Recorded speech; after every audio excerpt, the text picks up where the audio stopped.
How to Change a System in 100 Days. A nice, modest title. So let's see how far we get with that, whether you're convinced by the end that it is possible to change a system in 100 days. You can let us know towards the end.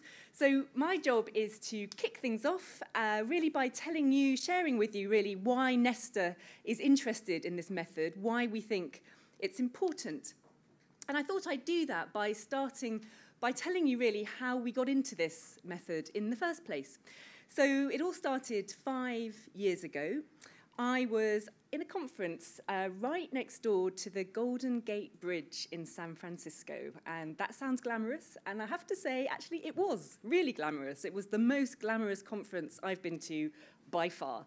And it was on aging. And I was there sort of connecting to a whole bunch of people in the US and beyond. And the breakouts were just starting. The plenaries had finished. I'd actually got chatting to somebody in a corridor, so I was late into the breakouts. And I just sort of went to a breakout that I'd vaguely read about, but to be honest, it felt a little bit tangential. So it was on this 100-day method and how people had used it around the world. And to be honest, I was quite jet-lagged at that point, and I was sitting right at the back of the room, kind of half expecting to kind of zone out, to be honest, and just kind of recoup myself after this kind of massive journey.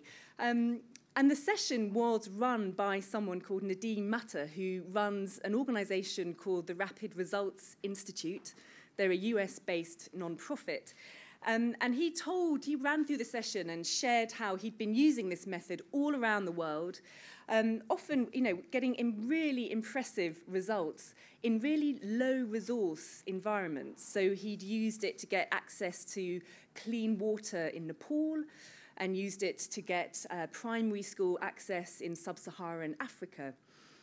And by the end of the session, I was absolutely transfixed. I was thinking, if they can get these kind of results in really low-resource environments like sub-Saharan Africa, what could we achieve adapting the method to a high-resource, highly complex system like the health and care system in the UK?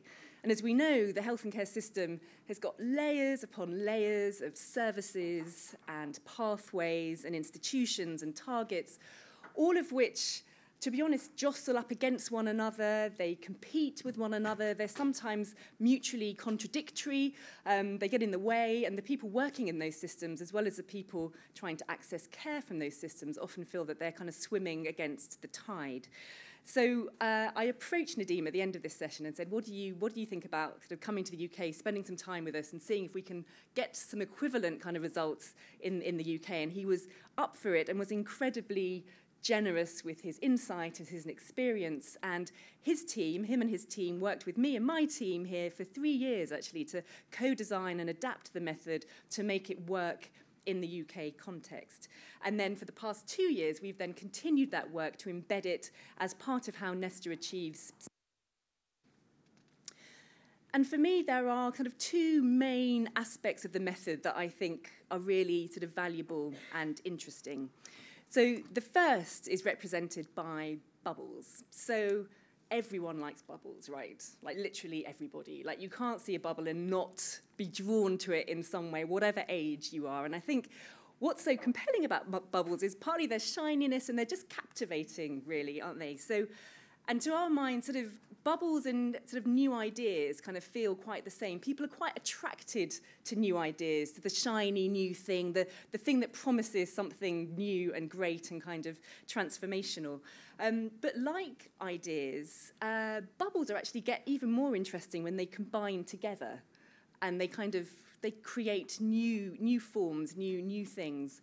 And it's that combination of bubbles that I think really sort of take us to a new sort of place. And new ideas do the same thing. So actually one single idea is probably not enough to change a whole system. But when you get combinations of ideas, then you could actually see how that could begin to shift a system over time.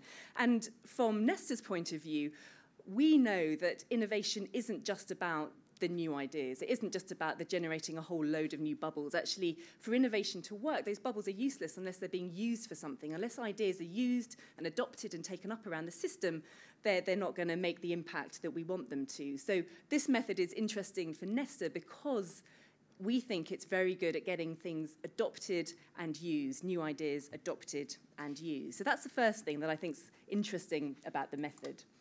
And then the second thing is represented by a big crowd of people. So I think another thing that the method does is it recognises that change isn't just a technical exercise. Now, many of you, like me, may come from professions where we've actually learnt in our professional practice that to make change happen, what you do is you start by analysing something, then you develop a whole bunch of options, then you make some choices and trade-offs, and there you go, you've got something like a strategy or a set of decisions. And then, yep, there's the implementation bit, but, you know, a lot of the heavy lifting has been done. Now it's just a question of getting on with it. And we know, obviously, from our own experience, that that isn't the case, that actually it's all of the hard work in terms of implementation that really needs a huge amount of attention. And all of the strategies that are unveiled with red ribbons actually often kind of don't sort of feed through into real change in systems. And people in leadership positions often feel like they're kind of pulling a lever. So they put out a new strategy, a new document, and they've pulled that lever, but the lever doesn't feel like it's attached to anything else. It feels like there's this kind of frayed bit of wire, and it kind of just kind of disappears into nothing. They pull the lever, nothing happens. They've got the strategy, but nothing else. And so I think another thing that's really interesting about the method is how it builds ownership over change, so that people across systems, across complex systems, feel like they're part of the change. And again, from Nesta's point of view, this is really important because all of our innovation work is founded on the principle of open innovation. So innovation that involves a much, much wider range of people that aren't normally involved in innovation processes, including frontline staff, including citizens and carers and patients. And so this method is really founded very strongly on an understanding that change isn't just a technical exercise, it's actually a social process.